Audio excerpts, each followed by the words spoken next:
اللہ عز و جل آپ کی خوشیوں کو ایسی بہار بخشے کہ اس پر کبھی خزاں نہ آئے، ہمیشہ کی برکتیں نصیب فرمائے۔ نکاح تو مسنون ہی ہوتا ہے، لیکن ہم نے اسے مکس چاٹ ہی بنا لیا۔ کچھ اپنی اور کچھ غیروں کی رسمیں، ادھر ادھر کی سب باتیں ہوتی ہیں، بس سنتیں ہی مفقود ہو جاتی ہیں۔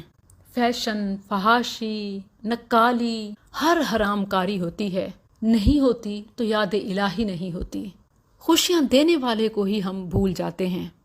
کتنی ہی پروقار محفل ہے، بچیاں گیت بھی گا رہی ہیں، حمد ہے، ترانے ہیں، خوشیوں کے شادیانے ہیں۔ یہاں میں نے ایک چیز نوٹ کی کہ ماشاءاللہ جو برائڈ ہے یہ بڑی کانفیڈنٹ بیٹھی ہے۔ اس کی وجہ یہ ہے کہ چہرے پہ حجاب ہے، باہر کے تاثرات کی کوئی فکر نہیں ہے، وگرنہ آپ دیکھیں تو نئے لوگ، سب کی نظریں، لائٹنگ کی چکا چوند، میک اپ اور پھر بیس کی فکر دلہنیں ہلکان ہو رہی ہوتی ہیں، تو یہ بھی ایک پلس پوائنٹ ہے۔ تو اب جن کی شادیاں متوقع ہیں کمنگ سون انشاءاللہ، یہ ان کے لیے سیکریٹ ہے، بیوٹی سیکریٹ، کانفیڈنس سیکریٹ، خوبصورتی اور پر اعتماد نظر آنے کا راز۔ میں یہاں گھر والوں کو بھی اور دلہن کو بھی نیکی اور تقوی کی مثال بننے کی کوشش پر مبارکباد پیش کرتی ہوں۔ اسپیشلی نئے جوڑے کو مسنون الفاظ میں مبارکباد دیتی ہوں۔ آپ سب بھی انہی الفاظ میں انہیں مبارکباد دیں۔ آپ میرے ساتھ دہرا سکتی ہیں، بارک اللہ لک وبارک علیک وجمع بینکما فی خیر۔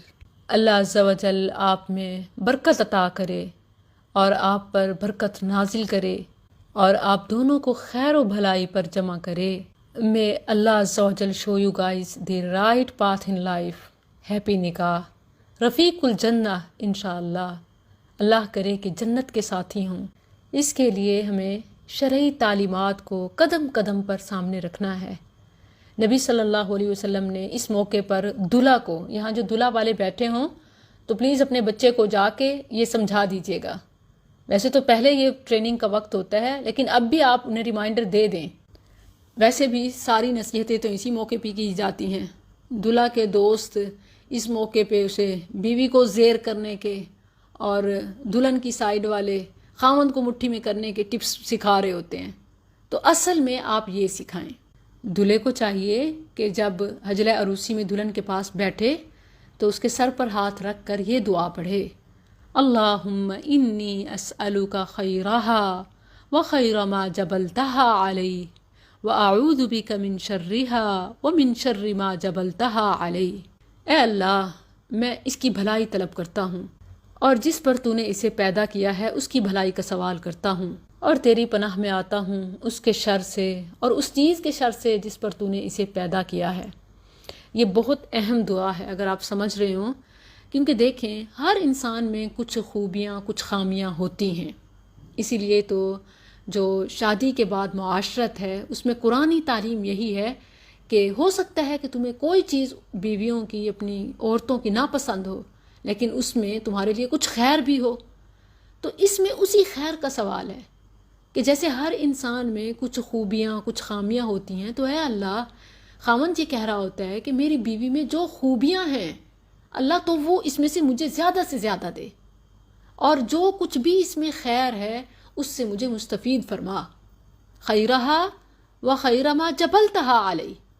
اور اسی طرح وَأَعُوذُ بِكَ مِن شَرِّهَا وَمِن شَرِّ مَا جَبَلْتَهَا عَلَيْهِ۔